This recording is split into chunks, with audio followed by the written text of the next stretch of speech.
The following is a special presentation of Tony Kurre Radio. Welcome to Week 10, K4Wins.com. K4Wins.com. It's the last show before the first CFP. Is it a cocktail party this year, or is it just plain going home with a big, fat, ugly girl at 3 o'clock in the morning? I'm going to say it's the latter in that part. We have a number 3 versus a number 4. Alabama's got the bye week. He's Kip Keefer, chief editor of the Las Vegas Sun. He's fantastic, gives you plays all the time in the starting lineup and right here in K4 Wins, and then he's killing it. Kip Keefer, of course, is popping, proud at it. Executive director of the Birmingham Racecourse Casino. He does fantastic work. Gregory has been playing both sides for years and years and years. He's a chief guy when it comes to, of course, handicapping. I'm Tony Kurre, worked at ESPN. Been doing sports radio now for 30 years. This is K4 Wins. Gentlemen, how we doing? Everything good? Yeah, let's tee it up. Let's make some money, baby. It's time to get into it. Let's get back to last week real quick and see how we're doing. I know we were going into about 62% clip. How did we finish up last week, Kai? We were a little bit under 62% going into last weekend, but we went 15-11 over the weekend, so not the greatest weekend ever, but still it actually got our percentage up right at 62% now. 169, 106, as of today. Going into the weekend with, how many freaking games are there this weekend that we could talk about? Good grief. Even starting tonight. Crazy. I would take plus 69 units. That's pretty good. Anytime you're 69 games above 500, it's pretty good stuff. There are a lot of great games. Of course, Alabama has the bye week. We do like to keep a little local here because not only do we have the Las Vegas contingency, find out where the numbers are going there, but obviously the three of us are from the Birmingham area. But let's look at that Auburn-Vandy game. I think that's just really, really interesting. When was the last time Vanderbilt was just a single-digit dog? And it's a pretty amazing game. The Auburn Tigers, of course, playing for their playoff lives, not the playoffs, but just playing bowls. I don't even know if it's a possibility anymore, but they're giving up 6 points. So you guys got anything on this Auburn Vanderbilt game? Case, let's go with you first. Smash spot for me. One of my biggest bets of the week. It unfortunately has moved now, but I still think there's value. I slammed Auburn -6. I thought that was a bad number. If you just caught any of the Vanderbilt game, you saw at the end. Number one, the score is extremely misleading last week, 27-24. Never at any point did I feel like the Commodores had any chance to win. They gained barely 4 yards per play. Credit to them. That's the type of team they are, that they just keep coming, that they don't quit. So I love watching them. But then at the end of the game, Diego Pavia is limping. They say this week he's extremely banged up, but he's going to give it a go. If he's not 100%, I think Auburn's trending in the right direction. I think they finally kind of figure out who they were. I gave them out money line last week. I saw there's a ton of Auburn money this morning. It looks like up to 8 in some spots, 7.5. I wouldn't go much higher, but like I said, Auburn -6 was one of my biggest bets of the week, and I'd be pretty surprised if Vanderbilt gave them a scare here. We go. I'm loving Auburn too. It's one of my biggest plays of the week as well. Auburn 17-8 as a single-digit home favorite since 2005. And I always look at turnovers. I know the plus and minus turnover ratio thing. But whenever I see a team, the Bengals did this to me a couple of years ago, where they ran through the conference, and of course they were like plus 16 at the end of the year, and of course they went to the Super Bowl. But again, it's a game-by-game process. But when some teams get the turnover battle won, it really kind of skews the numbers a little bit because it's giving you extra possessions. Right now, Vanderbilt's +5, Auburn's -7 on the year. They're turning the football over, period. And that's something you can teach. That's something you can get better at. If Auburn's just about 4 or 5 plays away from being 6-2. So, and I know Vanderbilt's have a fantastic season.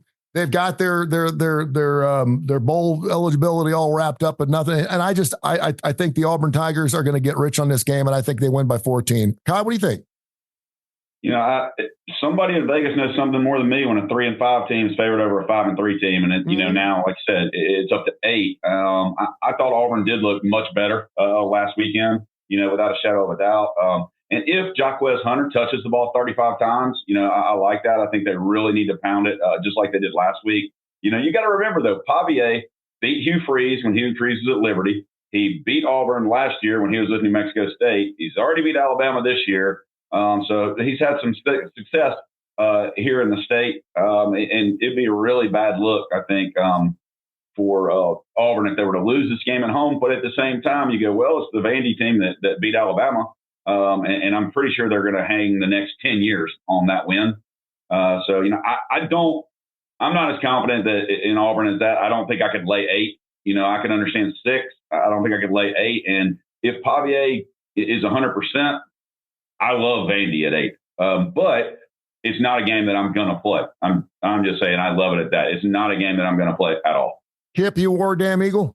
Well, no, but I can say that Auburn is really poised for a better trajectory here at the end of the year, but they do have some things going against them. The dynamic duo of Hugh Freeze and Peyton Thorne, they can find a way to screw up any game and snatch defeat from the jaws of victory. So I'm never going to be really confident, but I do think everything's trending in this direction that Auburn should win this game. If it's up to more than a touchdown, that's disturbing to me, learning that this morning. I don't think that I would be feeling very good about giving 8 points, but we'll see what happens in the next 24 hours. I do think Diego Pavia, it's kind of like Crazy Horse coming back to Little Bighorn to get a little bit more because what that massacre last year there was legendary. It was a week before the Iron Bowl. They came in and just blew Auburn out at home. That still lingering image is pretty powerful as well. But if he's banged up, Vanderbilt has overachieved like crazy. They're due to have a crash landing somewhere. So I would certainly lean Auburn, and I expect Auburn to play pretty well down the stretch here as they've got a few things fixed. But boy, I wouldn't be confident giving 8 points. K4Wins.com, K4Wins.com. It's a free site. Check it out. Of course, all of our plays are up there. We'll have our best bets. Some dogs coming up at the end of the show. Kip, I want to keep it with you. We were doing the starting lineup, and both of us, as our dog of the week, had those South Carolina Gamecocks plus the 2.5 against A&M. Of course, they're coming off the bye. They lost by 3 to LSU. They lost by 2 to Alabama. And everyone thinks that South Carolina is in a really good spot here, but unfortunately, everybody's kind of feeling the same way. You still digging that plus 2.5? I mean, I have to. South Carolina is a team that in the last 2 games that we've seen them really outplayed Alabama, had every opportunity to win that game and let it slip away. I still am haunted by their 2-point call, which the receiver was open. That could have put them ahead, but Alabama did the right thing and got a lot of pressure right away, and the kid made a bad throw. Then they got the onside kick and can't move it for 1 first down to even have a shot at a field goal. They go backwards. I mean, that's the ultimate self-destruction. They had every chance to win that game and probably should have won it. And then when they went to Oklahoma, and albeit I'll concede Oklahoma is terrible. I have declared them the second worst team in the SEC. When people try to tell me the Big Ten's comparable, I say Oklahoma is the 15th best team in the SEC. They would be probably in the 500 plus range in the Big Ten. So with that being said, what South Carolina did to go in and create a couple of early turnovers and just blow them out in Norman their last game. They've had a bye week to get healthier. A&M's coming off an emotional win against LSU where they looked awful for 3.5 quarters until they put Marcel Reed in, and Brian Kelly and Blake Baker had no answer to the changeup. And the fourth quarter of that game just was ridiculous. LSU was like they suddenly were blindfolded. I still don't know how legitimate Texas A&M is offensively. I think their defense is really good, but I don't think if Marcel Reed is the quarterback with the guys on the front line that South Carolina, particularly the 2 defensive ends, I don't think Marcel Reed's going to terrorize them, and I'm sure they're going to be prepared. So I just think the Gamecocks at home at night, Texas A&M has got all the pressure on their shoulders now because now they're the standard bearer in the league, which nobody saw coming. This is just shapes up to me as a classic upset scenario. Jimbo Fisher's got to be scratching his head right now as he's doing network television going, why couldn't I have had that? A&M has not really played a good defense since week 1 when they took on Notre Dame earlier in the season. And here comes South Carolina, probably one of the better defenses they played. Kai, what do you think? Well, in the interest of time, I'll just say I disagree, and I like A&M. Okay. There you go. Case, another number, 12-5-1. 12-5-1 against the spread. The Gamecocks are at home versus top 10 teams since 2005. Man, when they play top 10 teams at home, they're really, really good. What do you think? A couple things. Well, yeah, you guys shouldn't be worried that everyone is on South Carolina anymore, as you heard Kai. And This morning, we've seen a lot of A&M money, actually. So don't bet 2.5. I'm going to get on my usually annoying pulpit because the margins are so slim. If you're taking bad numbers, you're going to lose. There's hardly any 2.5s left. It's threes, mostly some 3.5s. 3.5 is where I bet it. I'm actually with you guys. I really like South Carolina in this game. I think the spot sets up really well for them. Like you said, coming off a bye. I mean, this whole quarterback flipping act, catch the other team offside, unprepared, I guess I'm trying to say. Sorry, it's early here. I'm still waking up. I feel like that's not going to work against South Carolina. I mean, this defense has just been off the charts efficiency-wise, no matter what you look at. Their defensive line is just swallowing up everyone. Texas A&M has a few offensive line injuries. I like the spot. I like it numbers-wise. I'm always a little bit worried about these Friday moves because there's some really informed money shaping the market at this point. So someone is with Kai and like Texas A&M out there. It's certainly not me, though. I like South Carolina to win out right here. K4Wins.com, K4Wins.com, free site. Keep it right there, Case. It's hard to believe you got a 3 versus 4 matchup. This is the game of the week. And one team's 1-9, 2-8 against the spread the last times they played. Of course, Ohio State has owned Penn State, and they're only giving up 3.5, a very small number considering the history of this particular 2 plays. And I know you're really been high on Penn State. I know Kip, not so much on Penn State. So can Penn State get the victory here as a small dog? You teed it up for me. How did we do on the games Kip and I disagreed on the last couple of weeks? I think I'm like 5-0 for the record. I wasn't going to mention it.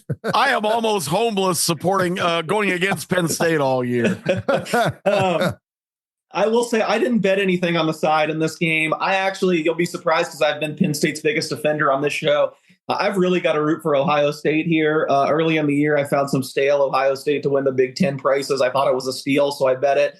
Obviously, if they lose this game, they have no chance to win the Big Ten. I've only backed Penn State to make the playoff, and I think they're safe whether they win or lose here. So I'm hoping Ohio State can dig it out. To be honest, in my gut, I kind of feel like Penn State wins this game. I just feel like it's really close. Ohio State now, as I'm sure you've heard, it's been such a huge talk, but down to their 3rd string left tackle. They were already crying about depth on their offensive line going into the year. I've just been impressed with Penn State, especially in second halves of these games. They don't always look great in the first half. I think they're extremely well coached. They just kind of come out and do their thing. The one thing I did bet here, and the number is gone, but it's creeping back up that way. I bet under 48. I think it's mostly 46.5 now, but there's going to be so much money on this game. Like you said, the game of the week. I do think it'll creep back up. And neither of these offenses have been as explosive as we would have expected. Like I said, Ohio State dealing with those injuries. I think the Drew Aller injury is probably blown out of proportion. This is another reason why I kind of like Penn State. I think they sat him because they had Ohio State next week. I don't think he's really hurt. That's part of the reason I like Penn State. But I still don't feel like this is going to be a big play game. I think it could be a little more cagey, something like 24-20, 24-21 either way. So numbers wise, I make it right where it is. Gut wise, I feel like Penn State wins, but I'm really hoping I'm wrong and Ohio State gets it done. And Kip, they may be arresting Aller, but a lot of people don't realize this Ohio State defense is pretty good. They're number 1 in the Big Ten in sacks this season. So, they're going to be firing away all day on Saturday. What's your thoughts on the biggest game, 3 versus 4? Well, no wonder they don't have any money to buy another offensive lineman. They spent $20 million on defensive guys. Yeah, they should be pretty good. I don't know. I held my nose thinking about this game because I don't think I've picked Ohio State in a game like this in years. But James Franklin, let's face it, he doesn't beat Ohio State and Michigan. I know every year's a new year. It's a new edition. It's different players, but just, until James Franklin breaks through, people say that Lane Kiffin can't win a big game. Well, good grief. James Franklin, year after year, comes onto this stage and finds a way to lose every single year. So until he breaks through, I can't really support Penn State. It's a tough game for me, but I still have to say Ohio State is probably the play because they're also the more desperate team in this spot. They have to win this game or they'll have a second loss saddled to their record. And I think they're going to play with a sense of urgency and probably come out of Happy Valley with a win. It may not be politically correct to say it's the world's largest cocktail party, but I think you need to be drunk to want to watch this game. Georgia and Florida, 9 of the last 10 games, double-digit victories. Of course, the Georgia Bulldogs have outscored Florida by 72 points the last 3 times they played, although Georgia's only 2-5 against the spread. Kai, really interested to see what you see in this particular game. I know it's always a fun game to watch, but this just ain't the Florida we're used to seeing, man. No, and I think there's maybe a little bit of overreaction to Florida's win last week involved in this line. I think Georgia's much better than Kentucky, especially in the trenches. And I think that's where Georgia's going to control that. It's another game that I'm probably staying away from. I like a ton of games this week, but none of the ones we're talking about. We'll get to them, brother. We'll get to them. No. We talk about these games. I understand that. It's just not the games I like. I mean, James Franklin's 1-12 against the top 5 in his career. Why in the world would you bet on him? But at the same time, Penn State has 2 of the best running backs. That duo is very good. They do. Very good. And I think their backup quarterback may give Ohio State more trouble than Aller. And of course, I can't remember his name because we're talking about Pribula. Yeah, but back to Florida and Georgia, I just think it's a trenches game. I think Georgia is better on the offensive and defensive line than Florida. I think Lagway can give Georgia some trouble, but they haven't had a ton of trouble except for one half with Milroe with a running quarterback all year. Kip, this game's going to be moving to Atlanta next season. What do you see in the Florida-Georgia game? Well, again, it's been played since 1936 at the neutral site, the stadium that until 10 years ago was called the Gator Bowl. Enough said. It's an hour from Gainesville. It's 4.5 hours from Athens. So it's about time that there's been some sensibility implied into this neutral field. Georgia has all the cards here. Georgia would have to beat themselves and make horrendous mistakes. And if you look at the Kirby Smart pattern in recent years, this is the time of year Georgia kicks it into another gear. It happened last year. Everybody was doubting Georgia. They went through that gauntlet of wins against Tennessee, Missouri, and Ole Miss, 3 consecutive weeks in games that everybody speculated they might trip up. They did stumble against Alabama because that gauntlet ended up costing them a lot of critical injuries, and they weren't 100%. And Alabama played their best game of the year. We all know the history, but I just think this is the time of year that Georgia really gets in gear. Michael Williams being back on that defensive line is huge. This guy is a dominant force. He's in that same tradition of these Georgia defenses we've seen in recent years. Him and Brinson and all the gangs all here on defense for Georgia. Lagway is a tremendous freshman, but he's never seen anything like this. That's true. Case, big ball game, Florida, Georgia. What is Vegas looking at today? Well, I guess the betting market and I are a little bit different from everyone else here. I don't think they're going to win, but I like Florida plus the points a lot. That's too many points. A pretty big bet on Florida plus 17 earlier in the week. It's down to 14.5 this morning. So wow. We're hitting a lot of games this morning where the money is flying, and surprisingly, I have a lot of opinions on these. Usually I'm the one that wants later. This week it's Kai has no opinion, and I feel like I have a side on all these. I've kind of had a soft spot for Florida for some reason all year, and I think I've picked them all except one game, and it's mostly worked out for me. I just think reputation-wise, and everyone's so down on Billy Napier that at least these opening numbers early in the week, I just think they're a little inflated. I mean, both teams coming off a bye, to me, is an advantage for Florida, because I think every rep you can have with Lagway as the one is going to be good for him. I don't think he's a terrible matchup for Georgia's defense. I mean, how could you not be impressed with Georgia's defensive line against Texas? But we're talking about things that have only happened for a half. They've really only shown being at this level for a half. So I'd be pretty shocked if Georgia lost. But I'm kind of, I guess, reverse you, and you're saying this game's going to be a snooze fest or whatever. I was talking to a Florida friend this week, and I said I'd had no concerns that Florida would give them a scare the last several years. And this is the first year I'm like, okay, if Georgia's overlooking them a little bit or not buttoned up, I could see Florida hanging around. I think it's probably a 10 or 14 point game, but I would bet Florida here. K4 Wins.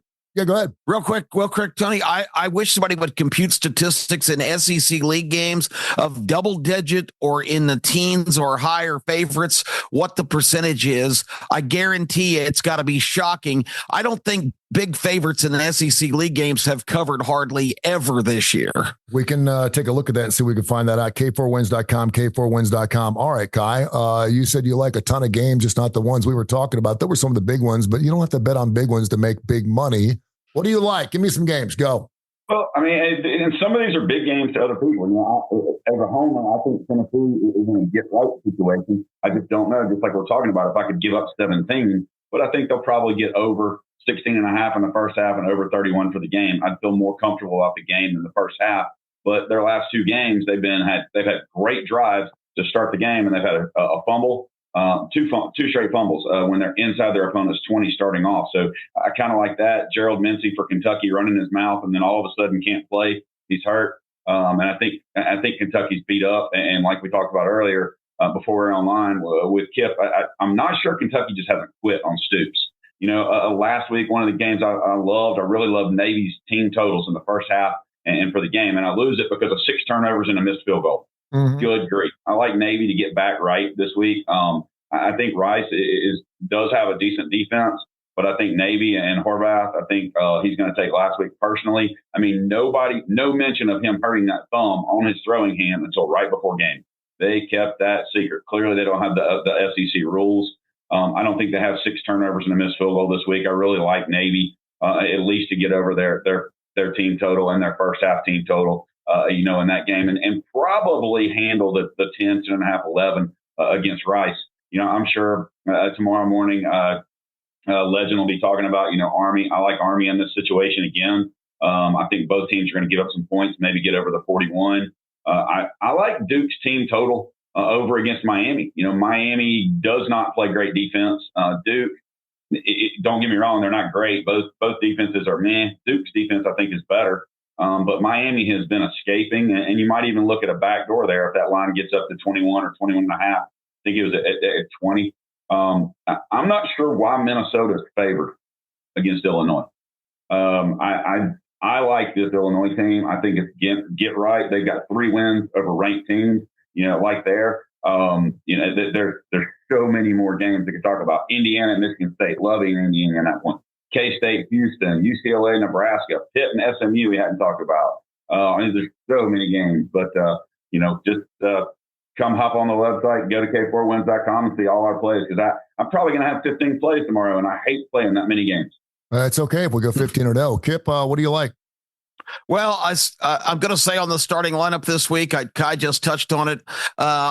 Florida State is absolutely dreadful. They were a 22-point dog at Miami last week. Duke has only lost twice, and they didn't really lose last week. They beat themselves. They completely screwed up the end of the SMU game and let it get away. And props to Case for saying early in the year that SMU coming in has probably got as good a roster as anybody in the ACC, and that's proven out. So I wanted to point that out. But Duke's getting the same amount of points that Florida State got last week. I think that's crazy. I think this is a better team. I agree with Kai. I think Duke's going to score. I think this gets back to the Miami track meet kind of games. Miami will win, but I can't believe that Duke is the same line as Florida State because I think Duke would wipe them out if they played tomorrow. That's one of them. The other game, I've been kind of high on this team, and I've been right about them a couple times when there's been disagreement, but I think the Iowa Hawkeyes are a lot better than a lot of people give them credit for. They still play great defense, and their offense can actually score a few points. They're playing Wisconsin, who, once again, I thought I drank the Wisconsin Powerade. Here, I got to get a shameless plug in. I drank the Wisconsin Powerade last week and thought they were in a prime spot to upset Penn State. Penn State looking ahead to the Ohio State game. At halftime, it looked good. Wisconsin was barely up. Penn State did what they always do and get their ship together. I did say ship together in the second half and came out and won. So I'm back to being down on Wisconsin. They're a phony. I really like Iowa, and they're only 3.5 or 4. So I'm going to give the points there and take the Hawkeyes. I've looked at a couple of SEC games. We mentioned South Carolina. I like South Carolina plus the 2.5, maybe the 3 is like Case said, wait till it gets to 3. I do like the Auburn Tigers minus a 6, 6.5. You can get it under 7. I think it's going to be good. USC's got a very interesting game this weekend against Washington. No one's really talking about this game. Lincoln Riley 2-8 is a road favorite on these games. Not doing a good. And of course, Wash has been doing with defense, but USC scored 33 points a ball game their last 3 games. Miller Moss, 16 touchdowns, 6 picks. And of course, Woody Marks, 8 touchdowns, and he's only played in 6 games. I'm liking USC in this game. I think they give up the 2 points. I think they're getting better and better. They've lost 4 total games this year by a total of 14 points. They're not losing by much. I'm going to take USC minus the 2. I do like Pitt. plus the 7 against SMU. I think it's just too much. I see that line more like 4.5. So I'm surprised. I'll take Pitt plus the 7 there. Undefeated Pitt. Yeah, unbelievable. And then nobody knows that. They're playing for their ACC lives. Of course, Clemson's sitting over there. They got one loss, and everyone's talking about who's Clemson going to play. Hold on a sec here. Pittsburgh's playing some pretty good ball as well. And then there's only one team in college football who has not covered a game all year long, and that is your Air Force. They are 0-7 against the spread. They're catching 23.5. It's the largest spread in the service academies in 21 years.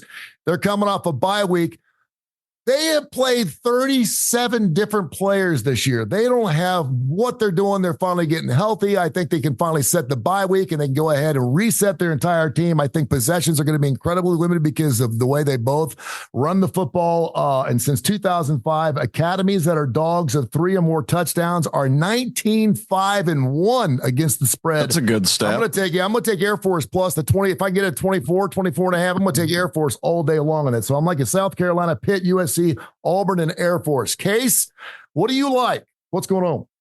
Hey, remember, Army and Indiana, the only 2 teams that have not trailed this year. That's right. That's amazing. Wow, what a They both covered spreads every game.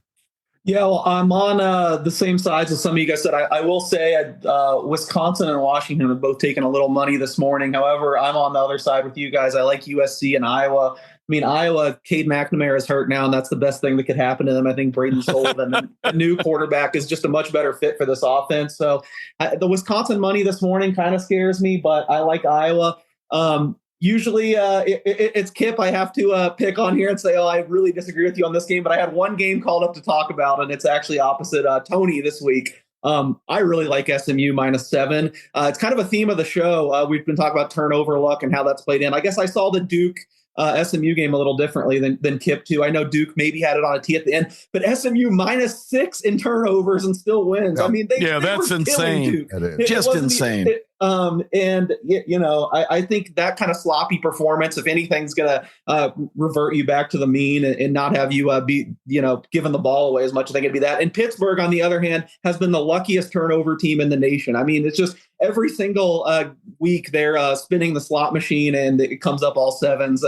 Last week at 3 pick sixes in the first half. I think their fumble recovery percentage, which is the most flukiest play in football. I mean, anyone can recover a fumble. Over time, it's going to regress to 50-50. I think they're almost at 80% this year. So I just look at, the different turnover fortunes. To me, you flip some of these fumbles, some of these interceptions, and these teams look drastically different on the year. Sure. I will say that there hasn't been much Mustangs money. I bet it at -7 early in the week. It's still there. So clearly there's some resistance. Someone is with Tony and likes Pitt too. But the one big bet that we hadn't talked about yet is I like SMU -7 a lot.